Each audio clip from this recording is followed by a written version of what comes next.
lui aussi a souligné la nécessité d'une très grande ambition européenne face aux crises, aux défis que nous voulons relever. Il s'est félicité de l'augmentation, par exemple, du budget Erasmus+, qui bénéficie à la mobilité des jeunes, mais il a aussi, à juste titre, souligné qu'il y a encore des domaines dans lesquels l'Europe doit être capable de financer des actions communes, les domaines en particulier, il l'a dit, de la politique extérieure et de défense. C'est vrai qu'aujourd'hui, il y a un mécanisme Altea qui permet simplement de financer à peu près 10% de la logistique des opérations extérieures que, par exemple, nous sommes amenés à mener dans des pays comme le Mali, où pourtant nous agissons sous mandat de la communauté internationale et dans l'intérêt de la sécurité de l'Europe. Donc c'est un domaine, c'est vrai, dans lequel il y a encore à faire des efforts. Il y a un débat qui peut aussi avoir lieu. Le ministre de la Défense, comme moi-même, nous avons eu l'occasion de le mener avec d'autres collègues, d'ailleurs, dans des réunions de Conseil des ministres, sur la façon dont doivent être pris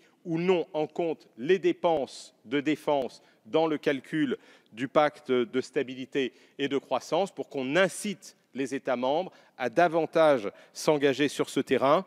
L'Europe est aujourd'hui environnée par certaines et probablement les plus importantes crises internationales. À l'Est, c'est la crise en Ukraine, même si grâce aux accords de Minsk, nous travaillons à un accord de paix.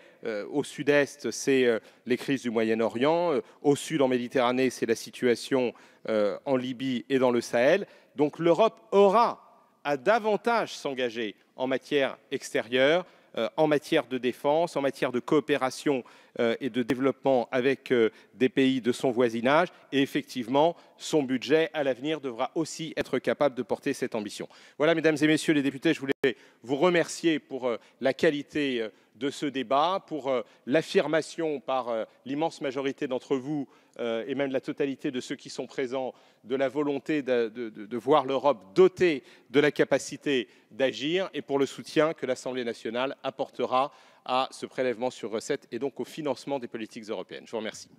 Merci, Monsieur le Ministre. Nous en venons à la